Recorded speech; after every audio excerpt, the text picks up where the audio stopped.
খুবই সিরিয়াস একটা ডিসকাশন করছি। এই আলোচনাটা শুনে বা এই আলোচনাটা শোনার পর আমি নিশ্চিত বাংলাদেশ ক্রিকেট বোর্ডের হর্তাকর্তা যারা রয়েছেন তারা বলা শুরু করবেন, ভাববেন, নিজেদের মধ্যে ডিসকাশন করবেন এবং বলবেন যে রিয়াসাদের কোনো কাজ কাম নাই, নতুন নতুন তথ্য নিয়ে হাজির হয় এবং যেগুলো আসলে তাদের জন্য যে কোনো সময় ভয়াবহ হতে পারে। দেখুন ভাই, আমি এত ল বুঝি না, বাট বাংলাদেশের ক্রিকেটে এই মুহূর্তে কি হচ্ছে সেটা আমজনতা যারা ফ্রুটো খায় তাদের মতো করে সবাই বুঝি। বুলবুল ভাই ক্রিকেট বোর্ড যারা বিপিএল আয়োজনের ডিসিশন নিয়েছে, সেই বাংলাদেশ ক্রিকেট বোর্ডের সিদ্ধান্তগুলো যে আজকে যেটা থাকবে কালকে সেটা প্রপারলি থাকবে না, সেটা যেন একটা নিয়মে পরিণত হয়েছে। গতকালকে টেম্পারেচার একরকম ছিল, আজকে আরেক রকম। কদিন আগে ভূমিকম্প যে রিক্টার স্কেলে হয়েছিল, গতকাল বা তার আগের দিন যেভাবে হয়েছে সেটা অনেক কম ছিল। মানে প্রতিদিন পরিবর্তন করতে হবে। বিপিএল যেমনটা করে সূর্য ওঠে নামে, টেম্পারেচার বাড়ে কমে, ভূমিকম্প কম হয় বেশি হয়, ঠিক সেই নিয়মে। এবং সেই নিয়মে এই মুহূর্তের সবচেয়ে বড় অনিয়মের যে খবর সেটা হচ্ছে বাংলাদেশ ক্রিকেট বোর্ডের বিপিএল এর দ্বাদশ আসরের শুরুটা বলা হয়েছিল সেটা হচ্ছে সিলেট পর্ব দিয়ে শুরু হবে, মানে সিলেট থেকে শুরু হবে, ঢাকায় উদ্বোধন হবে। এখন বলা হচ্ছে যে সিলেটের হোটেল ব্যবস্থা সন্তোষজনক না হওয়ার কারণে, কাঙ্ক্ষিত মানের, কাঙ্ক্ষিত আবাসন সংকট না পাওয়ার কারণে সিলেটে না ঢাকা থেকে শুরু হবে। ভাই, যদি আপনি খাবেন না তাহলে মাখানোর তো দরকার নেই। সিলেট থেকে শুরু করতে পারবেন না, হোটেল নিয়ে সমস্যা রয়েছে, এই ধরনের ইস্যুস গুলো তো আগে সলভ হওয়ার দরকার ছিল। শেষ পর্যন্ত বাংলাদেশ ক্রিকেট বোর্ড পারেনি। এই যে আলোচনাটা করছি সেখানটায় সবচেয়ে বড়, সবচেয়ে বেশি বিপিএল কেন্দ্রিক আলোচনায় যারা জড়িত সেই 9 ক্রিকেটার আলটিমেটলি যে স্টেপ নিতে পারেন এবং যার মাধ্যমে বাংলাদেশ ক্রিকেট বোর্ডের দ্বাদশ আসরের যে বিপিএলটা রয়েছে সেটা যে মাঝপথে বন্ধ হয়ে যেতে পারে সেটার সংখ্যা রয়েছে যথেষ্ট। আমি কেন এই আলোচনা করছি? এই আলোচনা কি আমি উস্কে দিচ্ছি কাউকে, অথবা এই আলোচনা আসলে বর্তমানে রিয়েলিটিতে কতটুকু গুরুত্বপূর্ণ সেই আলোচনায় যাচ্ছি।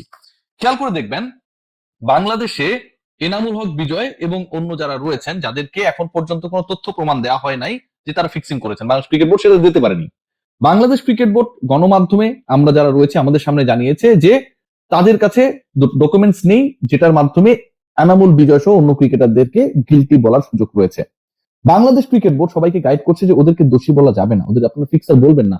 করজোরে বলি, বাংলাদেশ ক্রিকেট বোর্ড এটাও বলছে যে এই ক্রিকেটাররা বিপিএল এ খেলতে পারবে না, এবং ক্রিকেট খেললে বিপিএল এ তাদেরকে কন্ট্রাক্ট কিংবা হচ্ছে ড্রাফট লিস্টে রাখতে হবে তেমনটাও না, কিন্তু অন্য যে লিগগুলো, ঘরোয়া ক্রিকেট, ঘরোয়া টুর্নামেন্ট গুলো রয়েছে সেগুলোতে খেলতে পারবে।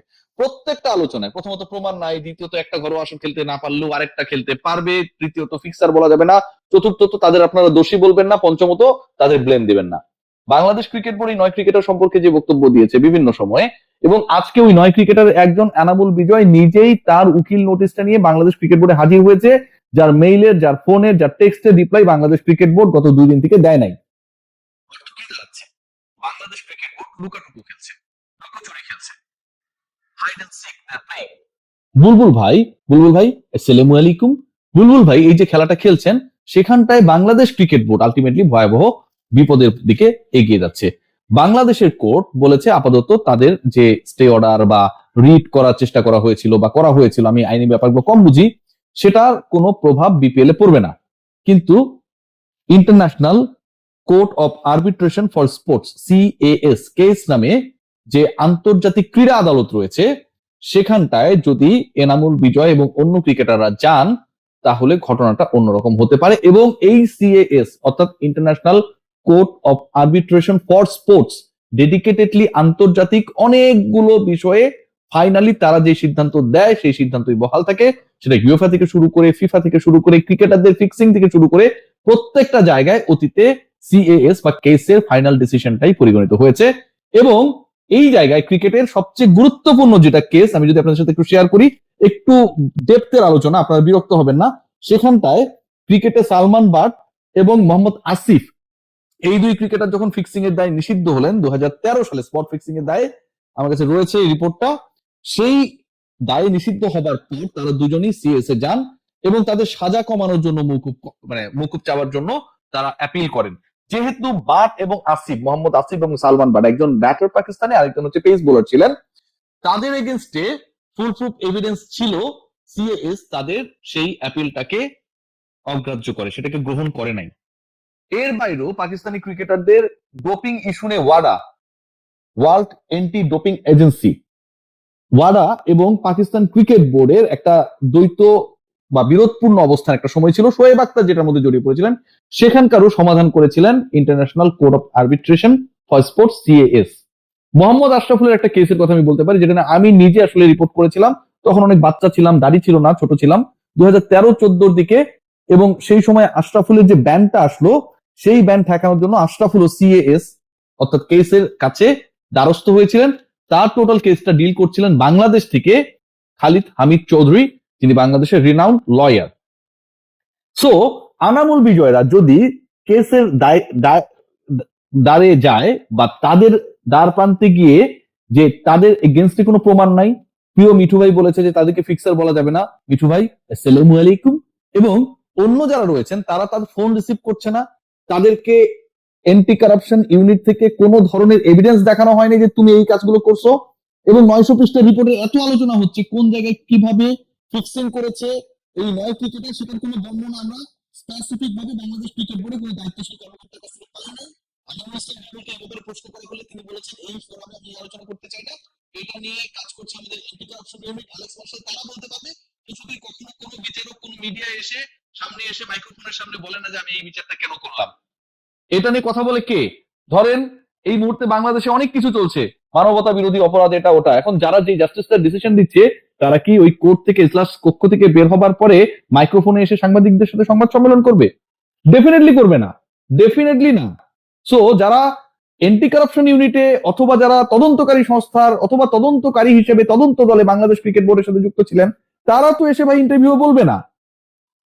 আনামুল বিজয় কিংবা আমাদের মোসাদ্দেক সৈকতরা যদি সত্যি সত্যি অভিযুক্ত হন, তাহলে সেই অভিযুক্ত করার ক্ষেত্রে আপনার কাছে দালিলিক প্রমাণটা বাংলাদেশ ক্রিকেট বোর্ডকে ভিকটিমের কাছে দেখাতে হবে, মিডিয়ার কাছে দেখাতে হবে। এবং প্রমাণ নাই সেই কথা যখন আপনি বলছেন, international court of arbitration for স্পোর্টসে এই 2 ক্রিকেটার বা 9 ক্রিকেটার যদি যায়, Bangladesh cricket board, BCB, BPL governing কাউন্সিলের সিদ্ধান্ত যেটা নেওয়া হয়েছে এটা টিকবে না। 1000% এই সিদ্ধান্ত টিকবে না, কোনো গ্রাউন্ড নেই। আপনি কারো ব্যাপারে ফুল প্রুফ এভিডেন্স ছাড়া, অ্যালেক্স মার্শাল হোক আর যেই হোক, ওদের চেনার দরকার নাই তো, তারা সামনে প্রমাণ দেখে সিদ্ধান্ত নেবে। আপনার কাছে প্রমাণ নাই দেখেই তো আপনি বলছেন এদেরকে ফিক্সার বলা যাবে না। সন্দেহভাজন, সন্দেহের উপর ভিত্তি করে আপনি কোনো কিছুই করতে পারেন না। সন্দেহের উপর ভিত্তি করে কারো পেটে লাথি মারতে পারেন না। সন্দেহের উপর ভিত্তি করে কাউকে সোশ্যালি হ্যারাস করতে পারেন না, ফিনান্সিয়ালি পঙ্গু করে দিতে পারেন না। গেল আসরের টাকা এখন পর্যন্ত দেওয়া হয়নি, সন্দেহের উপর ভিত্তি করে আপনি 30 লাখ টাকা আটকে রাখতে পারেন না। সো এই ক্রিকেটাররা, আমি জানি না যে তারা যাবে কিনা, যদি যায় বাংলাদেশ ক্রিকেট বোর্ডের দ্বাদশ এডিশন বিপিএল এর, সেই বিপিএল নিয়ে ডেফিনেটলি সিএএস বা কেস তাদের সিদ্ধান্ত দেবে। এবং সেই সিদ্ধান্ত যেহেতু বাংলাদেশ ক্রিকেট বোর্ডের কাছে প্রমাণ নাই, ক্রিকেট বোর্ডই সেটা বলছে, যে কারণে তাদেরকে দোষী বলতে না করছে, যে কারণে তাদেরকে ফিক্সার বলা যাবে না তারাই বলে দিচ্ছে, এবং যে কারণে বাংলাদেশ ক্রিকেট বোর্ডের যারা প্রভাবশালী পরিচালকরা রয়েছে তারা বারবার লয়ারদের দেখিয়ে দেয় যেন ঘুরিয়ে পিছিয়ে অ্যান্সারগুলো দেওয়া হয়, তারা যেন ফেস না করে। সো যেই প্রমাণটা আপনি দিতে পারবেন না, সেই ইস্যু নিয়ে ভিকটিম যদি international court of arbitration for স্পোর্টসে যায়, বাংলাদেশ ক্রিকেট বোর্ডের এই অবস্থান টিকবে না এবং এদেরকে অবশ্যই নিলামের তালিকাভুক্ত করতে হবে। আপনি কিভাবে করবেন সেটা ইউ হ্যাভ নো আইডিয়া। আপনাকে নতুন করে অপশন করতে হবে, নতুন করে বিপিএল এর সবকিছু সাজাতে হবে, আদারওয়াইজ এদেরকে ডিরেক্ট সাইনিং এর কোনো একটা ব্যবস্থা করে খেলার সুযোগ করে দিতে হবে। আসলেই হবে। বাংলাদেশ ক্রিকেট বোর্ড যদি প্রমাণ দিতে না পারে, বাংলাদেশ ক্রিকেট বোর্ডের এগেনস্টে অলরেডি আনামুল বিজয় আইনি নোটিশ নিয়ে ক্রিকেট বোর্ডের বারান্দা পেরিয়ে মেইন ভবনে গিয়ে সেটা ধরিয়ে দিয়ে এসেছে, ক্রিকেট বোর্ডের কর্মকর্তাদের রিসিভ করিয়েছে নিজে গিয়ে। সো এই ছেলে বা তার সাথে যারা রয়েছেন, তারা যদি শেষ পর্যন্ত যায়, BCB they will be under big trouble. Let's see what happen.